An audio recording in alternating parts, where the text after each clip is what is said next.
I don't have time. اللوك ابيض، الابيض على الاسد يمنع الحسد. انا ما عملتلكيش المحتوى عشان تترفضي، او علشان يجي يقولك غيري من نفسك عشان ارضى ان انا اتجوزك، او عشان يجي يقولك اصلي ماما مش موافقه عليكي، او يجي يقولك البسي الطرحه علشان ينفع اخطبك، او يجي يقولك خسي علشان تعجبيني، او يجي يقولك ارفعي علشان تحتويني.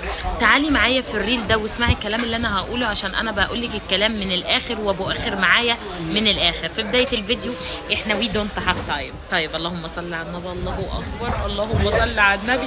عقبال فستان الفرح يا بنتي يا امان. المهم بصي يا حبيبه قلبي، مفيش حاجه اسمها اني انا اغير من نفسي عشانه، ان انا اكون مرفوضه واسعى ان انا ما اكونش مرفوضه عشانه. يعني ايه؟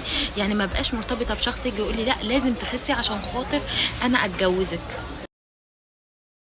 انا عايزه اقول لك على حاجه، الراجل لما يحب واحده لو كانت تخينه، لو كانت عوره، لو كانت ما بتشوفش، لو كانت مش كويسه، ما بيشوفش ده. مرايه الحب بتبقى عمياء.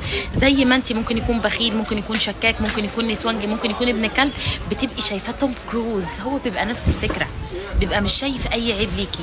فاللي جه يكلمك في حته انك تخسي، ترفعي، تتخني، تطولي علشان هو يحتويكي او يحبك او هو مش بيحبك، هو بيحط حجج مش اكتر، حجج علشان ما تطلبيش منه انه يتقدم لك. نيجي بقى للبنت التاني الغريب قوي قوي معايا في الاستشارات الفتره دي وفي الفيديوهات.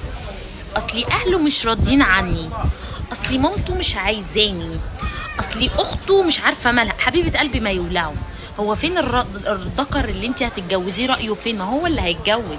ما هو بص، احنا لو بصينا على مامته واخته وعمته وسته، مفيش واحده هتدخل عيله هتبقى العيله كلها مفيش واحده بتدخل عيله على اهل جوزها كل العيله بتبقى مديه ضن عليها. لازم بتلاقي 2 3 في العيله مش طايقينها، 2 3 مش عايزينها، العريس مش عايزاها، اخت العريس معترض عليها. مفيش واحده هتدخل على عيله جوزها وكلهم مرحبين ومستنينها. احنا كده طبيعه غريزه البشر. بس ده ما يسمحش ان حد يجي يشوف نفسه ويحصل رفض. انا ما اترفضش، مش عايز، مع السلامه، في اللي احسن منك انت وعيلتك وبلدك عايزني وهيموت عليا. واتفرج بقى على النسب اللي انا هجيبه والناس اللي انا هنسبها المره دي، تيجي نطران نطره المتينه وجايبه ناس احسن منهم. احنا ما عندناش وقت للاشكال دي يا ماما.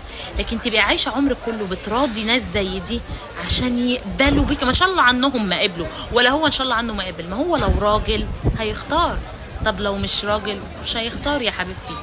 فاسمعي مني الكلمتين دول وشيري الفيديو وخليكي عارفه ان انتي اهم حاجه عندي في الدنيا.